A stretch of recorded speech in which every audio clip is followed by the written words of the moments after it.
Welcome back again in NCT Guruji के online platform में।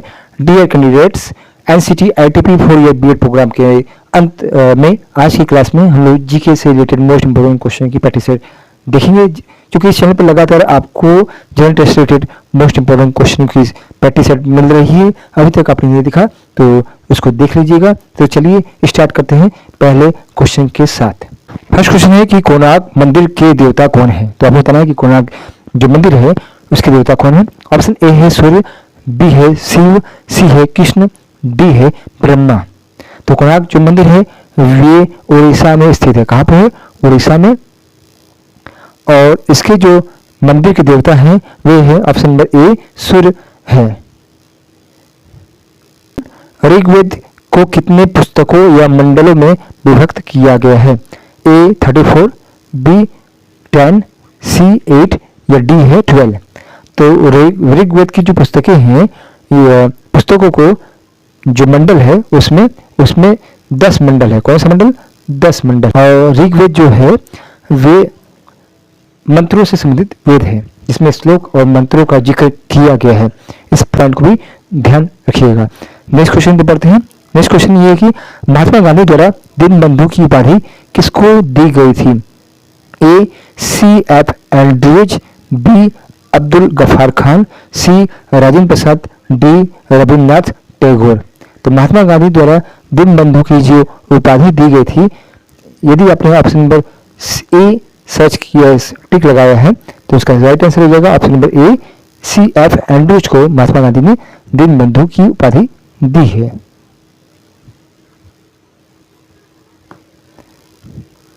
Next question, विश्व की प्रथम महिला प्रधानमंत्री कौन थी? Indira Gandhi, S Bandaranaike, C Arundhati Roy या डी एम लिम्पसडे। Option number B S Bandaranaike. और ये कहाँ की थी? ये श्रीलंका की थी। कहाँ की? श्रीलंका की पीएम थी, फर्स्ट महिला प्रधानमंत्री थी और ये विश्व की भी पहली महिला प्रधानमंत्री थी। नेक्स्ट क्वेश्चन, राष्ट्रीय विज्ञान दिवस कब मनाया जाता है? 28 जनवरी, 29 अगस्त, 28 फरवरी या 29 मई। तो राष्ट्रीय विज्ञान दिवस जो मनाया जाता है वे 28 फरवरी को मनाया जाता है। और 28 फरवरी को ही रामानुजन ने रमन प्रभाव की खोज की थी, इसीलिए उनकी याद में, उस तारीख की याद में 28 फरवरी को राष्ट्रीय विज्ञान दिवस मनाया जाता है। नेक्स्ट क्वेश्चन, मौर्य वंश का सबसे अंतिम शासक कौन था? अशोक, बिंदुसार, उपगुप्त या बृहदत्त। तो मौर्य वंश का अंतिम शासक था, उसका नाम था ऑप्शन नंबर डी बृहदत्त। जो बृहदत्त था वो मौर्य वंश का अंतिम शासक था। और मौर्य वंश का पहला शासक था वो था चंद्रगुप्त मौर्य। और चंद्रगुप्त मौर्य का जो पहला मंत्री था उसका नाम था चाणक्य। और चाणक्य ने एक पुस्तक लिखी थी जिसका नाम था अर्थशास्त्र। तो ये भी कुछ पॉइंट है, इनको भी आप ध्यान में रखिएगा। और अशोक अपने शिलालेखों के लिए जाना जाता है। ये भी पॉइंट है, ये भी इस तरह से एग्जाम में पूछे जा सकते हैं। नेक्स्ट क्वेश्चन है, भारतीय संस्कृति का स्वर्ण युग किसे कहा जाता है? तो गोल्डन पीरियड किसे कहा जाता है भारतीय संस्कृति का?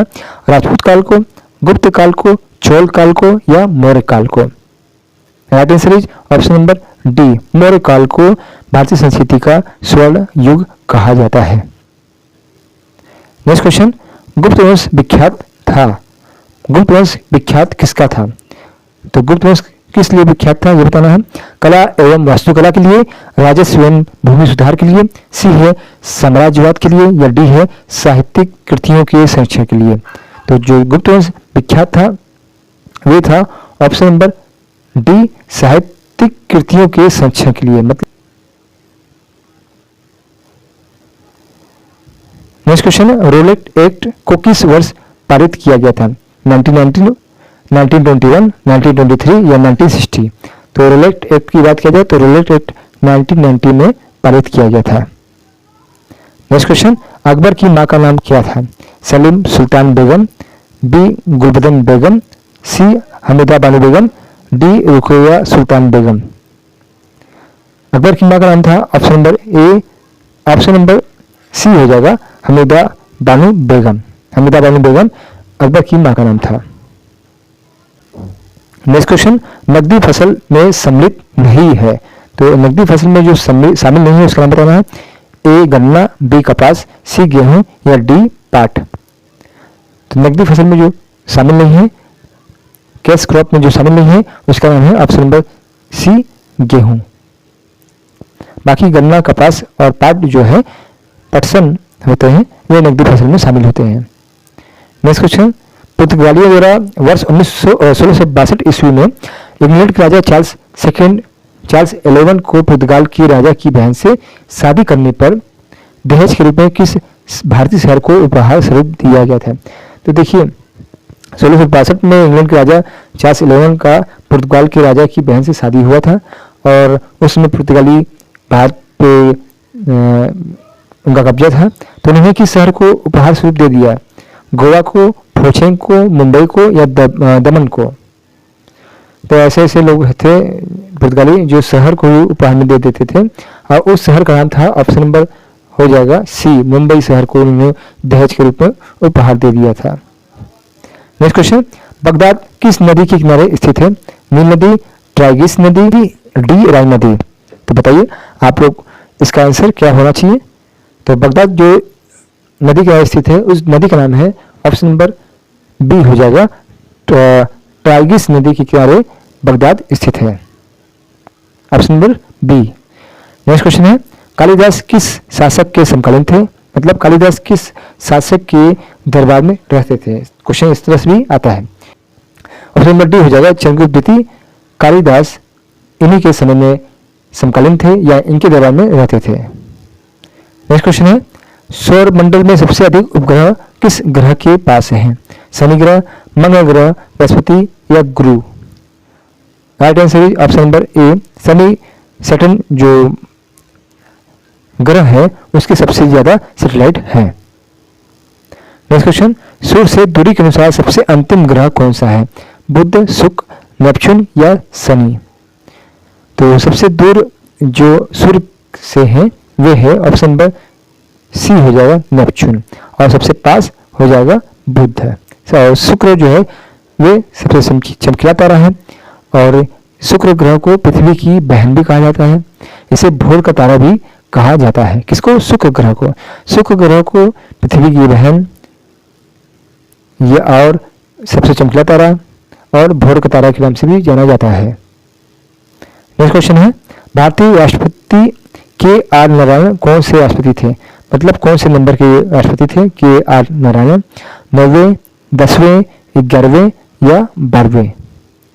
Right answer is option number B हो जाएगा, 10वें राष्ट्रपति थे के आर नारायण। नेक्स्ट क्वेश्चन, ऐसा कौन सा राज्य है जहां पर कान्हा वन्य जीव अभयारण्य स्थित है? उत्तर प्रदेश, मध्य प्रदेश, गुजरात या Assam? Right answer is option number B, Madhya Pradesh में कान्हा वन्य जीव अभयारण्य स्थित है। नेक्स्ट क्वेश्चन, निम्न में से कौन सा रूपांतरित चट्टान है? तो रूपांतरित चट्टान बताना है आपको कौन सा है? ग्रेनाइट, ग्रेफाइट, बेसाल्ट या इनमें से कोई नहीं? Option number A granite. Granite जो है वो रूपांतरित चट्टान है। नेक्स्ट क्वेश्चन है, विश्व की सबसे कम भार वाला उपग्रह कलामसैट जिसे नासा ने जारी करते हुए नया विश्व कीर्तिमान स्थापित किया है, इसका रूपांकन किसने किया है? माधव ढेकड़े ने, रियाज शाहरुख ने, साना पांड्या ने या रफीक शाहरुख ने?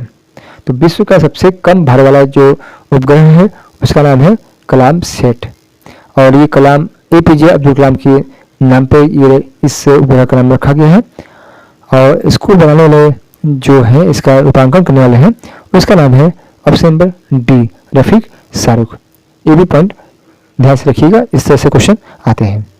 डियर कैंडिडेट्स, ये थे आपके जनरल टेस्ट से रिलेटेड मोस्ट इंपॉर्टेंट क्वेश्चन की प्रैक्टिस शीट। आशा है कि उम्मीद है कि इसमें से कम 2-3 क्वेश्चन आपके एग्जाम में आने चाहिए और आपको एंट्रेंस एग्जाम के लिए बेस्ट ऑफ लक। इस बार आप अपनी एक सीट जरूर पक्की करेंगे बोर्ड एंट्रेंस एग्जाम में। मिलते हैं नेक्स्ट वीडियो के साथ।